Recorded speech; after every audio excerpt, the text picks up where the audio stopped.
अस्सलाम वालेकुम। इस वीडियो में हम बात करेंगे रिव्यू टैब के बारे में, जिसमें मौजूद है proofing, translation, language, comment, tracker और सबसे बढ़ के प्रोटेक्शन। मेरा नाम है मज़हर इमानुएल और आप देख रहे हैं YouTube channel Mazhar Emmanuel. Let's suppose हमारे डॉक्यूमेंट में ये दो सेंटेंसेस हैं। Number 1 is Usman is a good boy, he are very brilliant student, and second one is Haider is a good boy, he are very brilliant student. आप देख सकते हैं कि इन सेंटेंसेस में कुछ अल्फाज के नीचे रेड और कुछ अल्फाज के नीचे जो है वो ग्रीन लाइन है। जिन अल्फाज के नीचे रेड लाइन है इसका मतलब है कि इनके स्पेलिंग्स में मिस्टेक है, और जिन अल्फाज के नीचे ग्रीन लाइन है इसका मतलब ये है कि इन अल्फाज की जो है वो ग्रामर ठीक नहीं है। तो इन्हें ठीक करने के लिए हम अपने माउस कर्सर को पहले सेंटेंस पर लाएंगे, हेडर बार में मौजूद स्पेलिंग एंड ग्रामर की ऑप्शन पर क्लिक करेंगे तो डॉक्यूमेंट में स्पेलिंग एंड ग्रामर के नाम से एक नई विंडो अपीयर हो जाएगी। इस विंडो के पहले पोर्शन में आपको Usman is a good boy अपना वो सेंटेंस नज़र आएगा और वो वर्ड रेड कलर में लिखा होगा जो गलत है, और उसके निचले पोर्शन में आपको सजेशन मिल जाएंगे। यहाँ पर उस्मान के नीचे रेड लाइन इसलिए है क्योंकि उस्मान लफ्ज़ जो है वो इंग्लिश की डिक्शनरी में ऐड नहीं है, वैसे इसके स्पेलिंग ठीक है। तो ऐसे तमाम नाम जो इंग्लिश की डिक्शनरी में ऐड नहीं है उनके नीचे रेड लाइन आती है, लेकिन आप उसे इग्नोर करते हैं, इग्नोर वंस। सेकंड, इस पोर्शन में आपको नजर आएगा he are a very brilliant student, लेकिन वो कह रहा है कि आर की जगह पर नीचे अगर आप देखें तो आपको यहाँ पर इज नजर आएगा। हम इसे चेंज करते हैं। अब वो नेक्स्ट जो है वो उस सेंटेंस पर आ गया जहां पर हमारा he are a very brilliant student. अब वो बता रहा है कि स्टूडेंट लफ्ज़ गलत है, नीचे सजेशन है। हम सजेशन पर सही वाले वर्ड पर सिलेक्ट करेंगे, विंडो में मौजूद चेंज के बटन पर क्लिक करेंगे तो हमारा ये वर्ड भी जो है वो ठीक हो चुका है। सेकंड, वो बता रहा है जी आपके पैराग्राफ में ही आर वेरी ब्रिलियंट स्टूडेंट भी गलत है, आर की जगह पर आर उसने ग्रीन किया हुआ है, नीचे सजेशन में इज है, मतलब ये कि आर की जगह पर इज आएगा, he is very brilliant student. तो हम विंडो में मौजूद चेंज के बटन पर क्लिक करेंगे तो ये भी ठीक हो गया। अब दोबारा नाम आ गया Haider, Haider is a good boy. अब हैदर के स्पेलिंग तो ठीक है तो हम इसे इग्नोर करेंगे। अच्छा, ये तो था हेडर बार में मौजूद स्पेलिंग एंड ग्रामर की ऑप्शन। अगर आप चाहें तो आप ये काम माउस से भी कर सकते हैं। किस तरह? लेट्स सपोज ये हमारे पास दो सेंटेंस है। अब इन सेंटेंसेस को देखकर हमें पता चल रहा है कि जिन वर्ड्स के नीचे रेड लाइन है उनके स्पेलिंग्स में मिस्टेक है। तो हम अपने माउस कर्सर को उस वर्ड पर लाएंगे और अपने माउस से राइट क्लिक प्रेस करें तो आप देखेंगे कि साइड पर उस वर्ड से रिलेटेड सजेशन जो है वो हमें मिल गए हैं। स्टूडेंट है, और इग्नोर करना चाहे तो इग्नोर है, इग्नोर ऑल करना चाहे ऐड टू डिक्शनरी, तो वही सारी ऑप्शंस जो है वो आपको यहाँ पर मिल जाएंगी। सिंपल आप स्टूडेंट के वर्ड पर अपने माउस कर्सर को लाएंगे और माउस से लेफ्ट क्लिक प्रेस करेंगे तो आपका वो वर्ड ठीक हो चुका है। अब लेट्स सपोज यहाँ पे ग्रामर की मिस्टेक है, ग्रीन लाइन है, इस तरह हमें पता चला। हम राइट क्लिक करेंगे तो ये देखे सजेशन में इज आ गया है, माउस कर्सर को लाएंगे, लेफ्ट क्लिक प्रेस करेंगे तो ये ठीक हो गया। अब यहाँ पर ब्रिलियंट के नीचे भी रेड लाइन है, मतलब ये कि इसके भी स्पेलिंग गलत है। माउस कर्सर को ब्रिलियंट पर लाएंगे, माउस से राइट क्लिक प्रेस करेंगे, साइड पर हमें सजेशन मिलेंगे, सजेशन ब्रिलियंट, लेफ्ट क्लिक कर देंगे। स्टूडेंट भी गलत है, राइट क्लिक करेंगे, सजेशन पे माउस कर्सर को लाएंगे और लेफ्ट क्लिक प्रेस करेंगे तो ये भी ठीक हो चुका है। अब यहाँ पे उस्मान के नीचे भी जो है वो रेड लाइन है, राइट क्लिक करेंगे, ये इसने सजेशन दिए लेकिन हमें पता है ये उर्दू नाम है इसलिए हम इसे इग्नोर करेंगे। तो इग्नोर पर अपने माउस कर्सर को लाकर लेफ्ट क्लिक प्रेस करेंगे तो ये इग्नोर हो जाएगा। इस तरह से आप अपने डॉक्यूमेंट में मौजूद स्पेलिंग और ग्रामर की मिस्टेक्स को बड़ी आसानी से और प्रोफेशनली जो है वो ठीक कर सकते हैं। स्पेलिंग एंड ग्रामर के साथ एक ऑप्शन मौजूद है रिसर्च की, और उसके साथ एक ऑप्शन मौजूद है थिसोरियस की। अब ये दोनों ऑप्शंस रिसर्च और थिसोरियस एक ही तरह से काम करती हैं।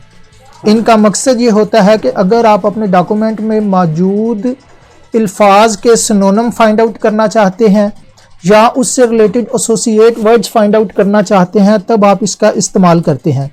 इसे समझने के लिए हम यहाँ पर एक वर्ड लिख लेते हैं कंप्यूटर, इसे सिलेक्ट करेंगे और हेडर बार में मौजूद रिसर्च के बटन पर क्लिक करें तो लेफ्ट साइड पर एक नई विंडो अपीयर हो जाती है। इस विंडो के टॉप पोर्शन में आपको कंप्यूटर वर्ड लिखा हुआ नजर आएगा।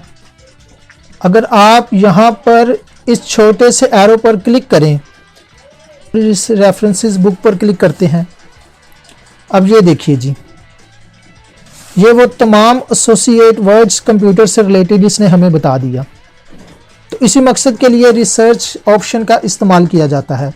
अब अगर हम कंप्यूटर को सिलेक्ट करके थिसोरियस की ऑप्शन पर क्लिक करें तो भी रिसर्च की विंडो ही जो है वो अपीयर होती है। मतलब ये कि दोनों एक ही तरह से काम करते हैं। फोर्थ वन ऑप्शन है जी ट्रांसलेट की। इसे समझने के लिए हम एक रैंडम पैराग्राफ ले लेते हैं, अपने इस पैराग्राफ को सिलेक्ट करते हैं और ट्रांसलेट की ऑप्शन पर क्लिक करें तो लेफ्ट साइड पर एक नई विंडो अपीयर हो जाएगी। इस विंडो पर टॉप पोर्शन में आपको नजर आएगा अपना वो पैराग्राफ। सेकंड, आप यहां से सिलेक्ट करेंगे ट्रांसलेशन की ऑप्शन को, जो बाय डिफॉल्ट सिलेक्ट होगी। अब फ्रॉम की जगह पर हम लिखेंगे इंग्लिश यूनाइटेड स्टेट, यहां से सिलेक्ट करेंगे। टू की जगह पर जिस लैंग्वेज में आप ट्रांसलेट करना चाहते हैं, ग्रीक है, फ्रेंच है, हिंदी है, लेट्स सपोज हम फ्रेंच में कर लेते हैं। यहां से सिलेक्ट करेंगे और इस छोटे से एरो पर क्लिक करें, ट्रांसलेट द होल डॉक्यूमेंट। इसके नीचे एक छोटा सा एरो है, आप इस पर क्लिक करें और कंफर्मेशन के लिए यस प्रेस करें तो रीडायरेक्टली जो है वो एक नई विंडो आपके डॉक्यूमेंट में अपीयर हो जाएगी। इस ऑप्शन को इस्तेमाल करने के लिए आपके पास इंटरनेट होना बेहद ज़रूरी है। अब ये लीजिए, इसने हमें जो है वो फ्रेंच में वो सारी ट्रांसलेशन जो है वो कर दी है।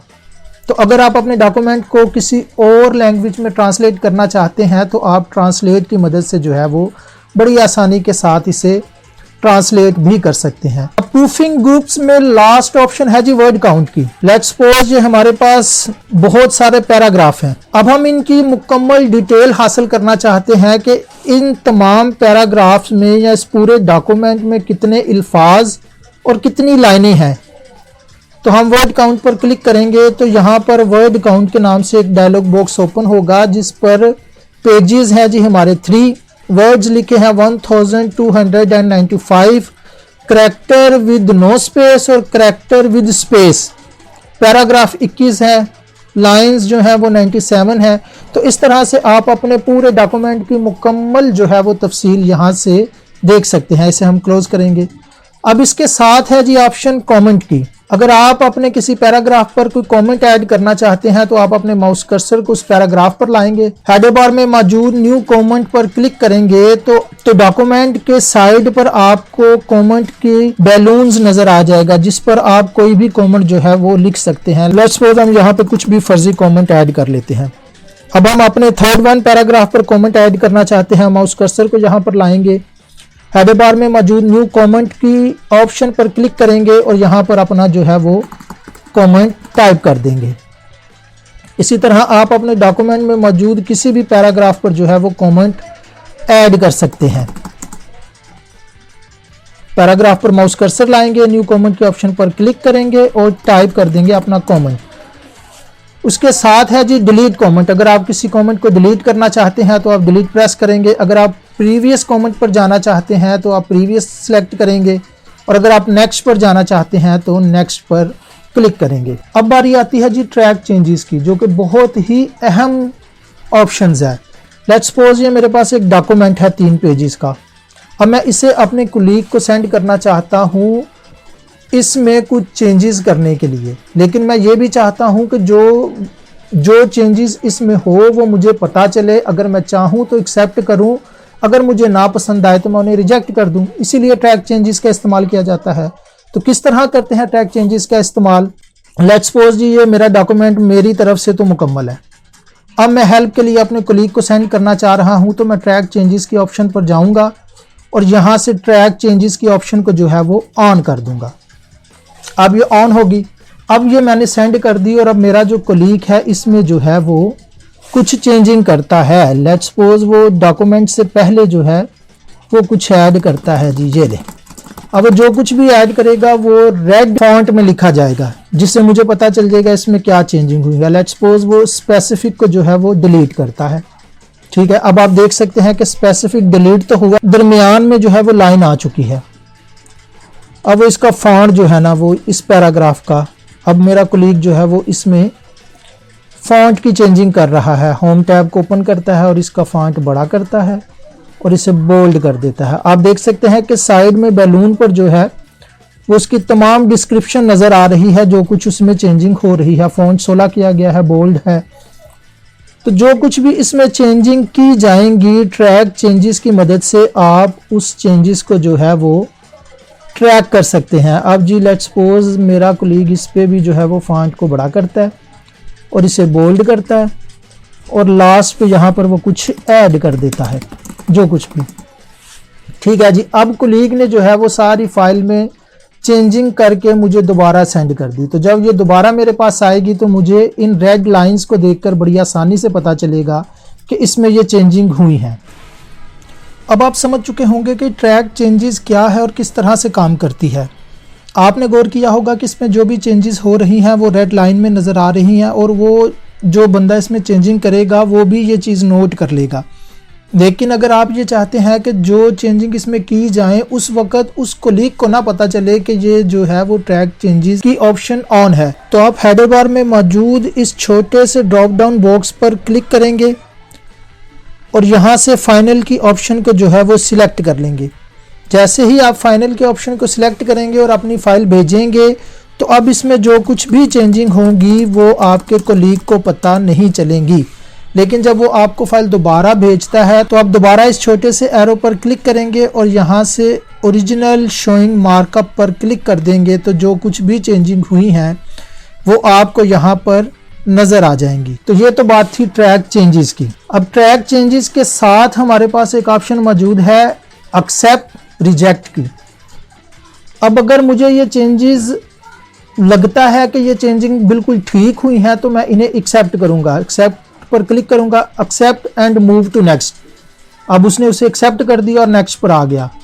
अब जी ये चेंजिंग जो है ये मुझे लगता है कि ये सही नहीं है तो मैं इसे रिजेक्ट करूंगा, reject and move to next. उसने उसे रिजेक्ट कर दिया जो भी चेंजिंग हुई थी। अब स्पेसिफाई उसने डिलीट किया है लेकिन मुझे लगता है कि ये यहाँ पर ठीक था तो मैं इसे रिजेक्ट करूंगा, reject and move to next. उसने उसे रिजेक्ट कर दिया। अब ये चेंजिंग मुझे लग रहा है सही है, इसे हम accept and move to next. अब ये जो पैराग्राफ जो है ना इसमें जो फॉर्मेटिंग की गई है मुझे लग रहा है ये सही नहीं है। मैं इसे reject and move to next पर क्लिक करूंगा तो वो रिजेक्ट होगी। अब इसे हम एक्सेप्ट कर लेते हैं। इस तरह से आप जितनी भी चेंजेस आपके डॉक्यूमेंट में हुई हैं उन्हें ये एक्सेप्ट और रिजेक्ट की मदद से जो है वो या तो एक्सेप्ट कर सकते हैं या फिर रिजेक्ट कर सकते हैं। रिव्यू टैब में सेकंड लास्ट ऑप्शन है जी कंपेयर की। इसे समझने के लिए हम एक नए पेज पर चलते हैं, कंपेयर की ऑप्शन पर क्लिक करते हैं और यहाँ से कंपेयर को सिलेक्ट करते हैं। डॉक्यूमेंट में एक नई विंडो अपीयर होगी कंपेयर डॉक्यूमेंट की। इस आइकन पर क्लिक करेंगे और अपने ओरिजिनल डॉक्यूमेंट को जिसे हम कंपेयर करना चाहते हैं यहाँ से फाइंड आउट करेंगे। नंबर 1 के नाम से है जी, हम इसे ओपन करेंगे और उसके साथ यहाँ पर है रिवाइज्ड डॉक्यूमेंट। सेकंड डॉक्यूमेंट जिसे आप कंपेयर करना चाहते हैं उसे आप यहाँ से फाइंड आउट करेंगे, ओपन करेंगे और कंपेयर डॉक्यूमेंट की विंडो से ओके प्रेस करेंगे तो आपके सामने जो है वो 2 विंडोज ओपन हो जाती हैं। इसके इस पोर्शन में आपको नजर आएगा यहाँ पे ये ओरिजिनल डॉक्यूमेंट है और नीचे ये रिवाइज्ड डॉक्यूमेंट है और यहाँ पे इसने हमें कंपेयर करके दे दिया है, ये लिखा हुआ कंपेयर डॉक्यूमेंट। अब ये कंपेयर क्या कर रहा है, अब वो ये बता रहा है कि ये ऑन दी इंसर्ट टैब, आप ये देख सकते हैं ये बिल्कुल ब्लैक में है। अब ये दोनों डॉक्यूमेंट्स में सेम है, ये दोनों में लिखा हुआ है।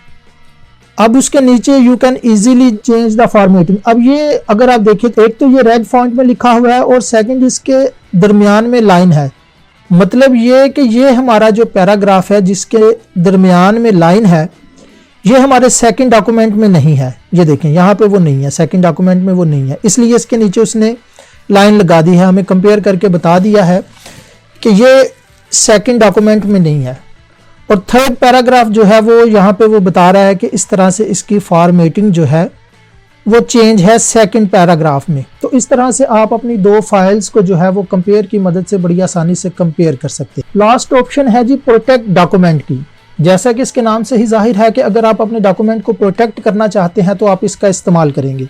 लेट्स सपोज जी मेरे पास ये एक डॉक्यूमेंट है और मैं इसे प्रोटेक्ट करना चाहता हूँ। हेडर बार में प्रोटेक्ट पर क्लिक करेंगे, साइड में एक विंडो अपीयर होगी। अब नंबर 1 पे है फॉर्मेटिंग रिस्ट्रिक्शंस। अगर आप यहाँ पे चेक मार्क लगाएंगे तो अब इस डॉक्यूमेंट में कोई फॉर्मेटिंग नहीं हो सकेगी। अब हम इसे भी चेक मार्क लगा देते हैं एडिटिंग रिस्ट्रिक्शंस पर, मतलब एडिटिंग भी ना हो पाए। एवरीवन पर क्लिक करेंगे और सबसे नीचे अगर आप देखें तो यहाँ पे लिखा हुआ है यस स्टार्ट एनफोर्सिंग प्रोटेक्शन। तो आप इसे क्लिक करेंगे और यहाँ से आप इसे कोई भी पासवर्ड देंगे, पासवर्ड रिकन्फर्म करेंगे, ओके प्रेस करेंगे तो अब हमारा ये डॉक्यूमेंट प्रोटेक्ट हो चुका है। अब हम इस पर जो कुछ भी टाइप करना चाहें कुछ भी टाइप नहीं होगा। अगर कुछ डिलीट भी करना चाहें तो वो भी नहीं होगा। लेट्स सपोज सिलेक्ट करते हैं और डिलीट प्रेस करते हैं तो ये डिलीट भी नहीं होगा। अगर आप होम टैब को ओपन कर आप देखेंगे कि यहाँ पर होम टैब से रिलेटेड तमाम ऑप्शंस जो हैं वो डिसेबल हैं। तो इस तरह आप अपने डॉक्यूमेंट को प्रोटेक्ट कर सकते हैं। अब इसमें कोई भी जो है वो चेंजिंग या इसमें कोई भी फॉर्मेटिंग नहीं हो सकेगी। अच्छा, अब अगर आप दोबारा चाहते हैं कि जी आप अपने इस डॉक्यूमेंट में कुछ ऐड करें तो आप स्टॉप प्रोटेक्शन पर क्लिक करेंगे, ये लास्ट पे है, इस पर क्लिक करेंगे और दोबारा अपना पासवर्ड जो है वो एंटर करेंगे और ओके प्रेस करेंगे। अब आप अगर होम टैब को ओपन करें और देखें इस पे वो जो है पूरा टैब वो अपीयर हो चुका है। अब आप इसकी फॉर्मेटिंग भी कर सकते हैं और अगर चाहें तो इसमें कुछ ऐड भी कर सकते हैं। तो ये था रिव्यू टैब। उम्मीद करता हूं अब आप बखूबी समझ चुके होंगे किस तरह से रिव्यू टैब में मौजूद तमाम ऑप्शंस को इस्तेमाल में लाया जाता है। वीडियो कैसी लगी कमेंट सेक्शन में अपनी राय का इजहार ज़रूर कीजिएगा। अगर आप चैनल पर नए हैं तो चैनल को सब्सक्राइब कर सकते हैं। अल्लाह निगहबान।